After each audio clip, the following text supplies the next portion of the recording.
조금 길지만은 같이 한번 읽어보도록 그렇게 하겠습니다.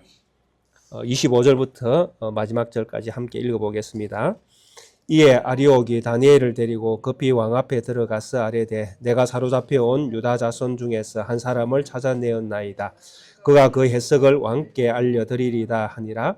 왕이 대답하여 벨드사살이라 이름한 다니엘에게 이르되 내가 꾼 꿈과 그 해석을 네가 능히 내게 알게 하겠느냐 하니 다니엘이 왕 앞에 대답하여 이르되 왕이 물으신 바 은밀한 것은 지혜자나 술객이나 박수나 점쟁이가 능히 왕께 볼 수 없으되 오직 은밀한 것을 나타내실 이는 하늘에 계신 하나님이시라. 그가 느부갓네살 왕에게 후일에 될 일을 알게 하셨나이다. 왕의 꾼 곧 왕이 침상에서 머릿속으로 받은 환상은 이러하니이다. 왕이여 왕이 침상에서 장래일을 생각할 때에 은밀한 것을 나타내시는 이가 장래일을 왕에게 알게 하셨사오며 내게 이 은밀한 것을 나타내심은 내 지혜가 모든 사람보다 낫기 때문이 아니라 오직 그 해석을 왕에게 알려서 왕이 마음으로 생각하던 것을 왕에게 알려주려 하심이니이다. 왕이여 왕이 한 큰 신상을 보셨나이다. 그 신상이 왕의 앞에 섰는데 크고 광채가 매우 찬란하며 그 모양이 심히 두려우니 그 우상의 머리는 순금이요 가슴과 두 팔은 은이요 배와 넓적 다리는 노치요 그 종아리는 쇠요 그 발은 얼마는 쇠요 얼마는 진흙이었나이다. 또 왕이 보신 적 손대지 아니한 돌이 나와서 신상의 쇠와 진흙의 발을 쳐서 부서뜨리매 그때에 쇠와 진흙과 녹과 은과 금이 다 부서져 여름 타작마당의 겨같이 되어 바람에 불려간 곳이 없었고 우상을 친 돌은 태산을 이루어 온 세계에 가득하였나이다. 그 꿈이 이러한즉 내가 이제 그 해석을 왕 앞에 아뢰리이다. 왕이여 왕은 여러 왕들 중에 왕이시라. 하늘의 하나님이 나라와 건세와 능력과 영광을 왕에게 주셨고 사람들과 들 짐승과 공중의 새들 어느 곳에 있는 것을 막론하고 그것들을 왕의 손에 넘기사 다 다스리게 하셨으니 왕은 곧 그 금머리니이다.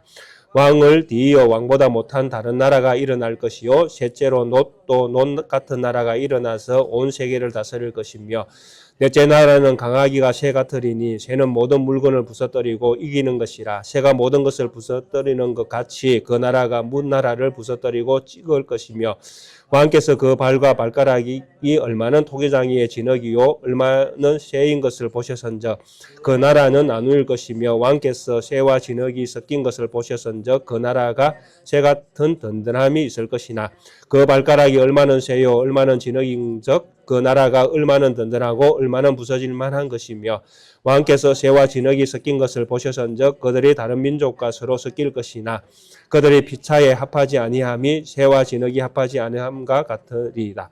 이 여러 왕들의 시대에 하늘의 하나님이 한 나라를 세우시리니 이것은 영원히 망하지도 아니할 것이요 그 국권이 다른 백성에게로 돌아가지도 아니할 것이요 도리어 이 모든 나라를 쳐서 멸망시키고 영원히 설 것이라.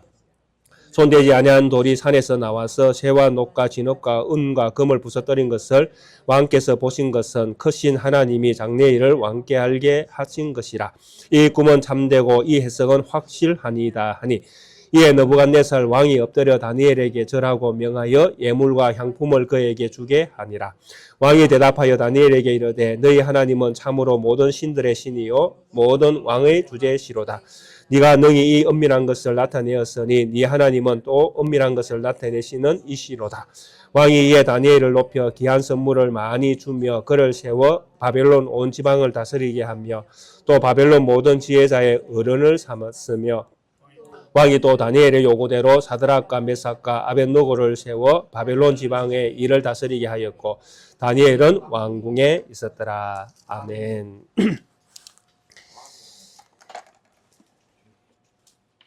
오늘 우리가 함께 읽었던 이 본문의 말씀은 우리 성도님들이 익히 잘 알고 있는 말씀이라고 생각이 되어집니다.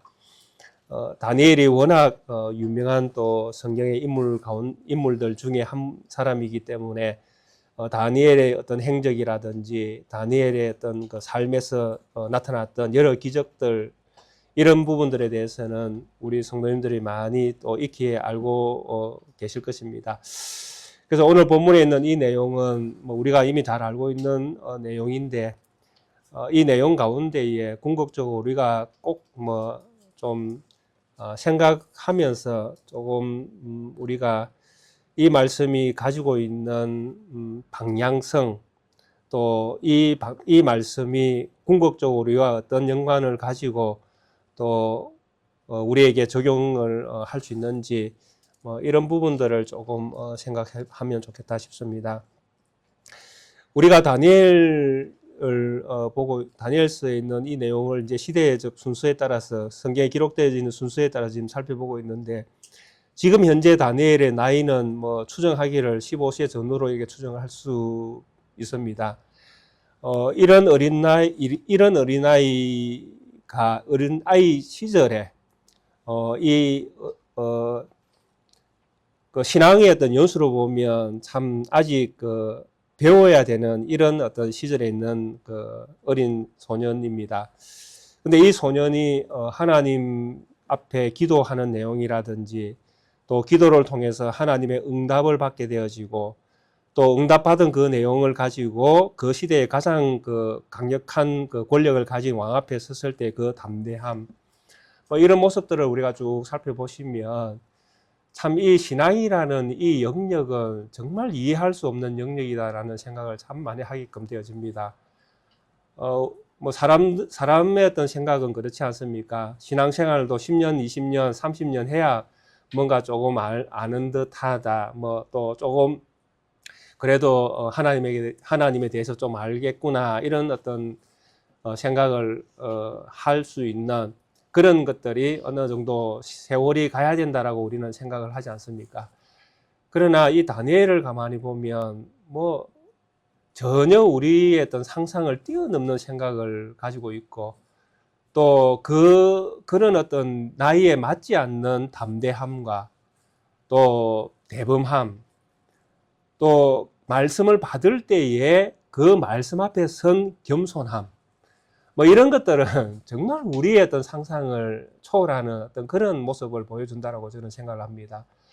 사실 우리가 저희 교단도 마찬가지지만은 어린아이에 대한 그 신앙을 잘 신뢰를 하지 않습니다. 솔직하게. 그렇지 않습니까? 그래서 14세, 15세 넘어야 이제 세례를 받을 수 있다라고 이렇게 정하기도 하고, 저희 교단법도 아마 15세 정도로 이렇게 아마 되어 있을 것입니다. 그래서 어린아이들이 가진 신앙에 대해서는 우리가 잘 신뢰를 하지 않으려고 하고, 그러다 보니까 뭐 성찬이나 이런 부분에서 이제 아이들을 참여시키는 것, 이런 것들을 상당히 우리가 어려워합니다. 그래서 이런 부분들을 아직도 뭐 법적으로, 뭐 교리적으로 우리가 가지고 있는 그 어떤 그 교리의 어떤 내용이라든지 또 뭐 이런 여러 가지 질서, 이런 것들을 통해서 이것을 아직 개방하지는 못하고 있는 실정입니다.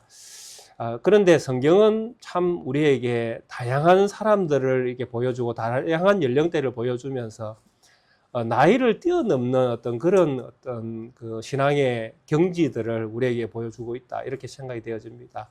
특히 다니엘을 보면 정말 어린 시절에 그가 얼마나 그 하나님 앞에서 받은 그 말씀 앞에서 이 어린아이가 얼마나 겸손하게 그 말씀을 섬길 수 있는가 하는 것.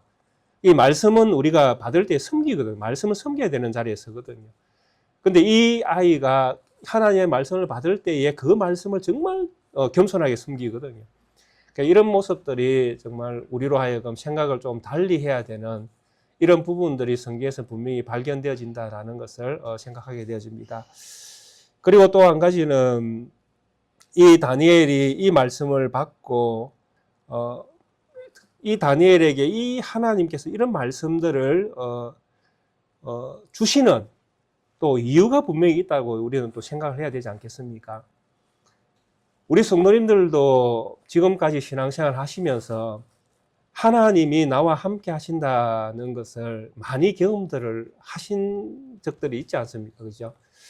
그래서 하나님께서 우리에게 사실 그 평범하지 않는 일들을 경험하게 하시는 경우들이 있습니다. 그래서 그런 예들은 뭐 많지 않습니까? 아픈 데가 낫기도 하고, 뭐 사업이 실패했는데 또 회복되기도 하고, 뭐 여러 가지 그 사람마다 다 그 방향, 그 경험한 그 내용은 다르지만, 이거는 정말 하나님이 하시지 않고서는 날 수 없는 일이다라고 생각하는 것들을 우리들이 경험한 것들이지 않습니까? 자, 그런 경험들을 하나님께서 우리 성도님들에게 왜 허락하신다고 믿으십니까? 하나님은 왜 그런 다른 사람들과 다르게 나만 경험해야 되는, 내가 꼭 경험해야 되는 그런 일들을 왜 하나님은 우리 성도님들에게 그 경험을 하게 하실까요? 다니엘을 가만히 보시면 성경에 다니엘뿐만 아니라 모든 것들이 다 그렇습니다. 결론은 제가 볼 때 하나거든요. 다니엘이 처해 있는 상황을 한번 우리가 가만히 상상을 한번 해보십시오. 14세, 15세, 16세 요 전후에 자기 잘못도 아닌데 나라가 이스라엘이라는 나라가 하나님 앞에 범죄함으로 말미암아 망해가는 그 역사의 흐름 가운데 서 있는 겁니다. 605년에 잡혀갔으니까 아직 이스라엘이 망하려면 아직 한 20년은 남아있거든요. 이게 망해가는 이스라엘의 그 역사의 현장 가운데에 어린 아이가 하나가 지금 서 있는 거예요. 그리고 이 아이는 이 나라의 잘못으로 인하여 우상숭배로 인하여 바벨론이라는 이방 땅에 포로로 자기 의지와는 아무 상관없이 포로로 잡혀갑니다. 그리고 포로로 잡혀가서 이 아이가 해야 될 일이 뭐냐 하면 자기 나라에서 그래도 왕족, 귀족 이런 어떤 위치에 있으면 대우라도 받을 것인데 이 땅에 가서는 바벨론에 가서는 바벨론 왕을 섬겨야 되는 자칫 잘못하면 우상 숭배의 자리에 빠져야 되는 그런 어떤 직책을 받게 되는 것입니다. 술객, 객사, 우리가 봤잖아요. 방금 읽을 때도 점쟁이까지 나오지 않습니까? 그 점성술사들 이런 어떤 직업을 가진 사람들의 틈바구니에서 이 아이들이 믿음을 지키면서 이방 땅에서 살아가야 되는 이 세월을 이 아이가 만난 것입니다. 그런데 이 어린 아이의 어떤 입장에서 자기가 받은 그 시대의 아픔과 또 자기가 앞으로 걸어가야 될 자기의 어떤 직업이라고 할 수 있지 않습니까? 그런 직업이 이제 우상을 섬겨야 되는 자리에 이르러야 되니까 그런 일들을 통해서 그 땅에서 이방 땅에서 살아내야 되는 어린 아이의 어떤 그런 어떤 상황을 한번 생각해 보면 정말 다니엘 같으면 제가 만난 다니엘이라면 정말 죽고 싶을 것 같아요. 어떻게 살겠노? 이렇게 살아서 뭐 하겠노라는 생각 안 들겠습니까? 자유도 없고 이방 땅에 포로로 잡혀갔으니 자유가 없지 않습니까? 그리고 직업도 자기가 선택할 수 있는 것도 없고 제일 처음에는 먹는 거에서부터 시작됐지 않습니까? 먹는 것도 자기 마음대로 못 먹었지 않습니까? 주는 거 먹었어야 되니까. 그러니까 이런 어떤 여러 가지 어려운 환경 속에 지금 아주 어린 우리가 생각할 때 아주 철도 아직 들지 않은 그런 연령대의 아이가 그 역사의 한 군데에 딱 서 있다라는 것입니다. 그리고 더 기가 막힌 게 무엇인지 아십니까? 바로 이 아이가 곧 죽을 수도 있다는 이야기입니다. 그렇잖아요. 꿈 해석을 못 해내면 죽어야 되는 상황이지 않습니까? 그러니까 아주 어릴 때에 포로로 잡혀간 거, 먹는 거, 이거 한 곱이 넘겼다고 생각할 그때에 꿈꾼 것 때문에, 왕이 꿈을 해석하라는 그 문제 때문에 어쩌면 이 아이가 아주 어린 나이에 죽을 수도 있는 상황 가운데 딱 놓여 있는 것입니다. 얼마나 기가 차겠습니까? 여기에서 어떻게 온전한 정신으로 살 수가 있겠습니까? 솔직하게. 우리가 건강을 잃으면 많이 잃는다고 생각하고 돈을 잃으면 적게 잃는다고 생각을 해야 된다고 그렇게 이야기하지 않습니까? 근데 우리가 가지고 있는 재산 조금 잃어보십시오. 얼마나 거기에 매여가지고 우리 정신이 혼돈을 일으키는지 아십니까? 또 건강을 한번 잃어보십시오. 그 건강 때문에 얼마나 우리 마음과 정신이 딴 데가 있는 것처럼 그렇게 되는 경우가 있지 않습니까? 그런데 지금 죽을 수 있는 상황에 놓여 있다고 생각해 보십시오. 무슨 정신으로 살 수 있겠습니까? 그런데 이때에 이 아이들이 뭘 했습니까? 기도를 하는 거예요. 이 일은 하나님께 속한 것이다. 이 일은 하나님만 하실 수 있는 것이다. 이런 어떤 기도를 할 수 있는 그 무기가 어디에서 나왔습니까? 바로 예레미야를 통해서 주셨던 그런 말씀들, 또 요시야 왕 때에 그 이스라엘의 거룩을 위해서, 이스라엘의 회복을 위해서 활동했던 그런 어떤 시절에 그가 하나님에 대하여 듣고 하나님을 어떻게 섬겨야 될 건가를 믿음으로 받아들였던 그 믿음의 유산.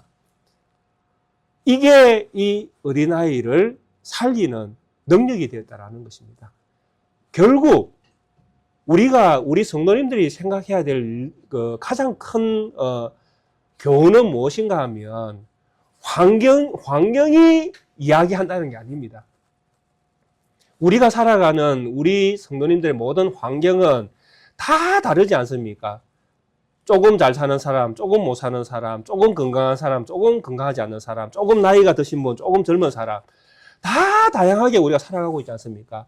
근데 이 환경은 다 다를 수 있는데 이 환경을 뛰어넘는 것이 무엇인지 아십니까? 바로 믿음입니다. 믿음만이 이 환경을 뛰어넘을 수 있다는 것이죠. 근데 이 믿음이라는 것도 막연한 믿음이 아닙니다. 그냥 내가 믿습니다. 하나님 내가 믿습니다. 이게 믿음이 아닙니다. 무엇을? 하나님의 말씀에 대한 믿음이에요. 하나님이 뭐라고 말씀하셨는가 하는 그 말씀에 대한 믿음이 내 삶의 환경을 뛰어넘게 한다는 것입니다. 그러니까 다니엘이 붙들었던 것은 바로 예레미야가 했던 그 말씀이었고, 그리고 하나님이 함께 하겠다고 했던 그 약속들입니다. 그러니까 하나님이 하시지 않은 말씀을 붙드는 것이 아니라 하나님이 하신 말씀을 붙드는 거예요. 그 말씀을 붙들 때에 그 말씀이 그 시대를 뛰어넘게 한다라는 것입니다. 상상 못하는 것이죠. 거짓 선지자들은 이스라엘의 해방을 위해서 싸워야 된다라고 주장할 겁니다. 이 시대에.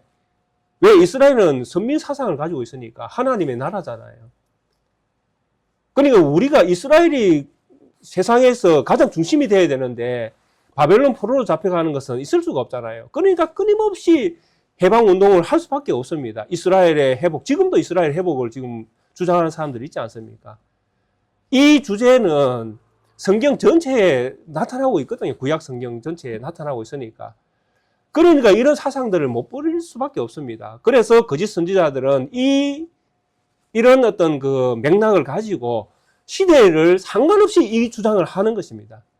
근데 하나님은 이 주장이 이루어지기는 하지만 시대마다 하나님의 말씀은 그 시대에 적합하게 하나님은 말씀을 주셨다라는 것입니다. 다니엘이 붙들려 갈 때에는 하나님께서 뭐라고 이스라엘에게 다니엘 붙들려 가라고 말씀하십니다. 그래서 다니엘에게서 붙들려 가서 다시 회복되어지는 이 상황을 시편 기자도 분명히 노래를 하고 있습니다. 울며 씨를 뿌린 자는 기쁨으로 그 단을 거두리로다 라는 우리가 잘 알고 있는 시편의 말씀. 울며 씨를 뿌리는 게 뭔지 아십니까? 포로로 잡혀가는 거예요. 포로로 잡혀갈 때 얼마나 그들의 그 서러움, 나라를 잃은 서러움과 잡혀가는 그 아픔이 얼마나 크겠습니까? 그렇게 울며 씨를 뿌린 게 뭡니까? 그거 가서 사는 거예요. 그러면 그 사람들이 뭐 하는 것입니까? 기쁨으로 단을 거두고 돌아오리라. 회복의 역사는 그 사람들이 차지한다라는 것입니다. 이런 말씀, 하나님이 하셨던 이런 말씀들을 굳게 붙들고 다니엘은 역사의 현장 가운데에 섰다라는 것입니다. 그래서 그는 하나님께서 주시는 말씀을 통해서 주시는 은혜를 깨닫게 됐다라는 것이죠. 그래서 여기서 제가 처음 말씀드렸던 것처럼 왜 하나님께서 다니엘에게 이 시련 가운데에 믿음을 주셔서 왜 이런 엄청난 경험을 하게 하시는가? 지금 이제 꿈을 이제 꿈의 내용과 뜻을 해석해냈잖아요. 이 일이 얼마나 큰 일입니까? 그죠? 아무도 모르는 일을 다니엘 혼자 지금 알아낸 거지 않습니까? 하나님으로부터. 그것도 직통 계시로. 하나님이 환상 가운데 다니엘에게 나타나서 느부갓네살 왕이 꾼 꿈을 쫙 보여주시고 꿈만 보여주면 안 되잖아요. 해석도 쫙 하는 게 다 해주셨잖아요. 우리 성도님들이 이렇게 하나님으로부터 큰 은혜를 받았습니다. 믿으십니까? 예.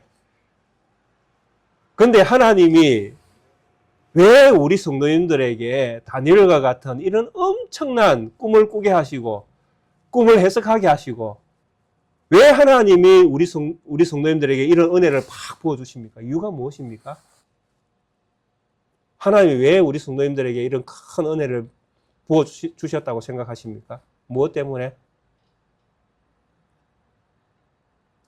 우리 이 낱개교회 뭐 크게 한번 부흥시켜봐라고? 우리 성도님들 뭐 가정에 뭐 큰 복을 받아서 빌딩 하나 지으라고? 우리 하나님이 왜 우리 성도님들에게 이렇게 말할 수 없는 큰 은혜, 다른 사람이 알 수 없는 비밀스러운 것들을 깨닫게 하고 그것을 믿게 하고 그 감격을 왜 가지게 하시겠습니까? 무엇 때문에? 바로 우리 성도님들을 우리 하나님이 사랑하셔서 하나님의 자녀로 살아가게 하게 하시려고 그래 이렇게 은혜를 주시는 것입니다. 뭔가 역사의 현장 가운데 뭔가를 바꿔보라고 우리에게 주시는 것이 아니라 하나님이 우리 성도님들 한 분 한 분을 하나님의 자녀로 구원의 역사에 동참시키려고 하나님은 이런 은혜를 주신다니까요. 이것을 우리가 착각하면 이제 은혜를 받은 사람들이 날뛰기 시작하거든요. 다니엘은 지금 잠잠하지만은 은혜를 받은 사람들의 잘못된 어떤 방향이 무엇인지 아십니까? 바로 자기가 잘난 것처럼 뭔가 하나님이 자기만 특별하게 다루는 것처럼 이제 생각하는 것입니다. 은혜를 받으면 특별한 게 아닙니다. 그분을 구원하기 위한 하나님의 방법이기 때문에 그분에게는 특별할 수 있을지 몰라도 그 받은 은혜는 하나님의 자녀가 되는 은혜예요. 이걸 잊어버리면 우리가 이제 잘못된 선택을 많이 하게끔 되어집니다. 그래서 다니엘은 이런 측면에서 보면 이런 측면에서 우리가 먼저 또 이해를 하셔야 됩니다. 하나님이 다니엘에게 왜 이 꿈을 보게 하셨는가? 다니엘을 구원하기 위함이다라는 것.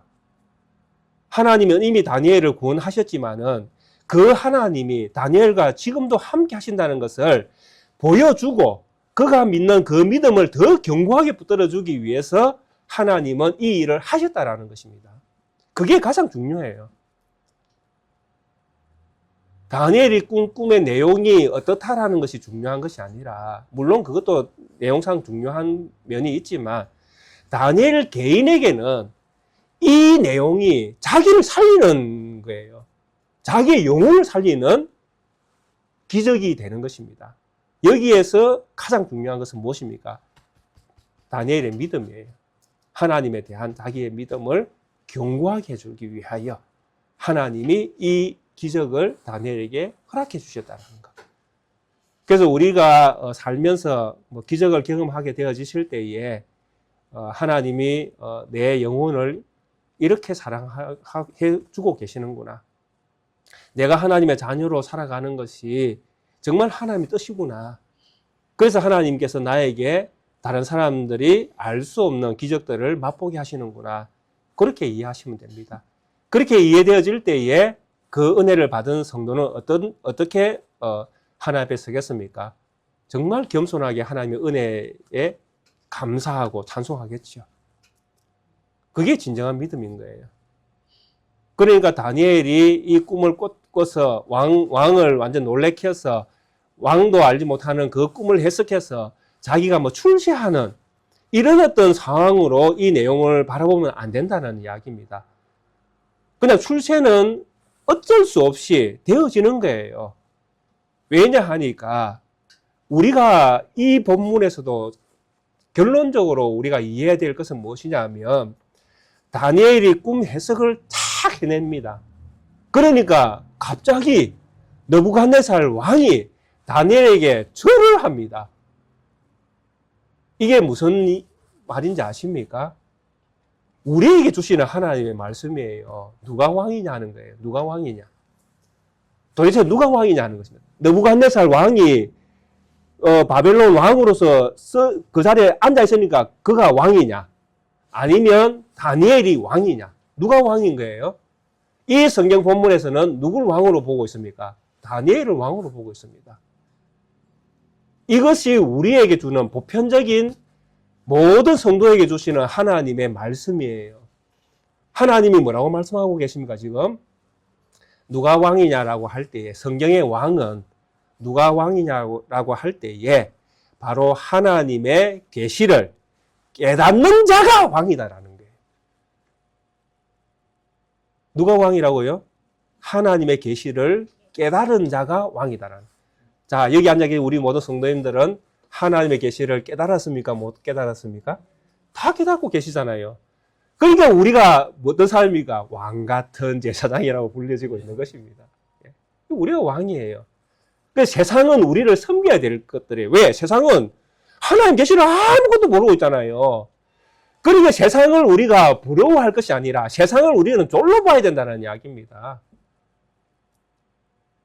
그래서 하나님은 이런 말씀들을 통해서 정말 계시를 가진 자가 얼마나 위대한 자인가를 우리에게 보여주고 계시는 것입니다. 하나님의 계시를 깨닫는 자가 진정한 왕이다라는 것을, 보편적인 진리를 우리에게 주고 계시는 것입니다. 다니엘에게만 주는 것이 아니라 모든 성도에게 보편적으로 열려져 있는 하나님의 뜻을 우리에게 이렇게 안겨주시는 것입니다. 다니엘에는 한 인물을 선택했지만은 이 인물이 가진 역사적 배경 속에서 하나님은 모든 성도들이 느끼고 함께 공유해야 될 진리의 말씀들을 우리에게 함께 이렇게 던져주고 계시는 것입니다. 그래서 우리 성도님들 세상에 나가서 살 때에 정말 담대하고 또 정말 믿음 있게 사십시오. 예. 저 사람들이 쫄입니다. 우리가 쫄이 아니라. 그래서 말씀을 가진 우리가 얼마나 왕과 같은 재상 직분을 가지고 세상에 나와 있는가를 아시고 사시면 그것이 곧 우리의 믿음으로 역사되어질 것입니다. 사실 사도행전을 가만히 보시면 우리가 사도행전을 통해서 오해하고 있는 것이 있거든요. 그게 뭐냐 하면 복음이 사도들이 전해서 복음이 받은 사람들에게 나아가서 3,000명, 5,000명 이렇게 하루에 수많은 사람들이 돌아오는 것들을 볼 때에 우리의 어떤 성경 해석가는 늘 이런 관점이거든요. 나가서 전해야 된다는 관점이에요. 나가서 전하면 그들이 돌아온다 이렇게 되어 있는데 사실은 사도행전을 다시 보셔야 됩니다. 그게 중요한 게 뭐냐 하면 원래 교회라는 것은 이 교회 자체가 왕이잖아요. 왕들의 모임이잖아요. 그러면 누가 교회로 들어와야 됩니까? 백성이 교회로 들어와야 되잖아요.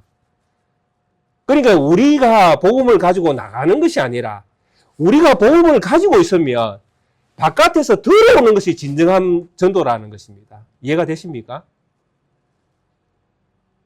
근데 사도행전을 이런 관점에서 보셔야 됩니다. 사도행전도요.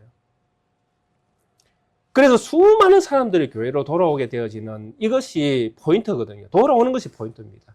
나가서 전하는 것이 핵심이 아니라 그들이 듣고 돌아오는 것이 핵심입니다. 그래서 이런 어떤 관점들을 우리가 성경적인 관점을 가지고 계셔야 되잖아요. 우리 성도님들이 내가 왕이냐? 내가 왕이다. 이 믿음으로 우리가 세상에 서 있고 우리를 통해서 그들이 우리를 보고 교회로 들어와야 된다니까요. 그런 두려움을 그들이 느끼게 되네요. 왕 앞에서 그들이 두려워해야 되잖아요. 우리가 세상 사람들을 두려워할 것이 아니라 세상 사람들이 우리를 보고 두려워해야 되잖아요. 왜? 우리가 왕이니까. 그래서 그들이 아이고 어떻게 해야 우리가 우리가 어떻게 해야 구원을 받을 수 있습니까? 이렇게 그 사람들이 물어봐야 되잖아요. 이게 진정한 전도잖아요. 그래서 이런 부분들을 우리 성도님들이 믿음으로 가지셔야 됩니다. 그래서 우리가 왕이다. 그래서 말씀, 하나님의 뜻을 깨달은 자가 왕이다. 이것을 다니엘에서 보여주고 있다라는 것입니다. 그리고 다니엘 이제 그 꿈을 가만히 보시면 꿈이 있잖아요. 꿈을 꿨는데 그냥 하나의 사람을 보고 있다라는 것을 잘 생각하셔야 됩니다. 이 부분들을 그 성경 해석할 때 좀 잘 이야기를 안 하는 것 같더라고요. 신상을 하나입니다. 맞죠? 신상 하나에 머리, 뭐 가슴, 뭐 이렇게 허벅다리, 다리, 종아리, 뭐 다리, 뭐 이게 발가락 이런 부분들이 이제 다르게 표현되고 있지 않습니까? 그래서 이 성경 해석을 대부분 개혁주의를 그 교리를 가지고 있는 그 해석을 하시는 분들은 동일하게 이 신상에 대한 연대를 네 제국으로 보고 있습니다. 처음에는 바벨론, 금신상은 이제 느부갓네살이라 했으니까 바벨론입니다. 바벨론. 그 다음에 일어나는 그 역사 속에서 일어나는 메데바사, 다니엘에서도 등장합니다. 메데바사. 그 다음에 등장하는 세 번째 역사, 그 노스로 표현된 나라가 헬라. 그 다음에 진흙과 뭐 흙으로 섞여 있는, 뭐 철이 섞여 있는 나라로 로마. 이렇게 역사의 네 제국을 이야기하는 것으로 다 그렇게 이 본문에 있는 그 신상에 대해서 해석을 합니다. 그리고 로마 시대에 이제 사람의 손으로 만들지 않는 이거는 이제 그 하나님에게서 나왔다고 봐야 되죠. 그래서 하나님에게서 나온 돌이 로마 제국을 끝장을 내고 온 세상에서 하나의 나라를 이때에 이 시대에 만든다라는 것이 다니엘이 꿈의 해석입니다. 그게 역사는 이제 흘러가는 것이죠. 이제 느부갓네살부터 이제 어디까지 로마까지 지금 이 다니엘은 보고 있는 것입니다. 그리고 로마라는 역사까지 갈 때에 먼 미래에, 아주 먼 미래에, 지금 장래일을 지금 생각하고 있을 때니까요. 먼 미래에 뜨인도, 옛날에 뜨인도를 했는데 한 돌이 나와서, 산으로부터 한 돌이 나와서 이 신상의 다리, 그게 진흙, 철로 된 데를 탁 치니까 금, 은, 노시 한꺼번에 싹 다 부서져 버리는 이런 일들이 일어나고 이때에 이 나라가 온 세계를 지배하게 될 것이다 라고 해석을 합니다. 자, 여기에서 우리가 보아야 될 것은 이것이죠. 세상의 나라들은 그러니까 바벨론, 메데바사, 그 다음에 헬라, 로마, 뭐 이제 지금 역사는 이제 여기서 이제 그 환상은 끝이 나지만은 역사는 계속 이어지고 있지 않습니까? 우리의 시대에 이 세상을 지배하고 있는 제국들, 나라들, 뭐 수없이 많지 않습니까? 이런 역사 안에서 일어나고 지어졌던 이런 모든 나라들을 지금 하나님은 다니엘을 통해서 뭐라고 이야기하는가 하면 다 묶어가지고 하나의 무엇이다? 신상이다라고 이야기하고 계십니다. 이해가 되시죠? 신상이 두 개가 아니잖아요. 세 개도 아니고 네 개도 아니고 하나의 신상입니다. 하나의 신상에 무엇이 금도 있고 은도 있고 놋도 있고 철도 있고 흙도 있고 그렇습니다. 근데 이 모든 신상은 하나의 신상이죠. 이 하나의 신상을 무엇이 돌 하나가 박살을 내버립니다. 그래서 하나님 세계, 우리가 가진 세계관은 그렇습니다. 이 세상 제국은 전부 다 무엇입니까? 신상 덩어리입니다. 우상 덩어리죠. 선한 것이 나올 수 없는 세상이라는 것입니다. 우리 성도님들 혹시 우리나라가 뭐 억수로 선한 일들이 잘 일어나는 그런 좋은 나라가 되기를 원하십니까? 예. 꿈 깨셔야 됩니다. 예. 일어날 수가 없습니다. 예. 좋은 시절은 어디입니까?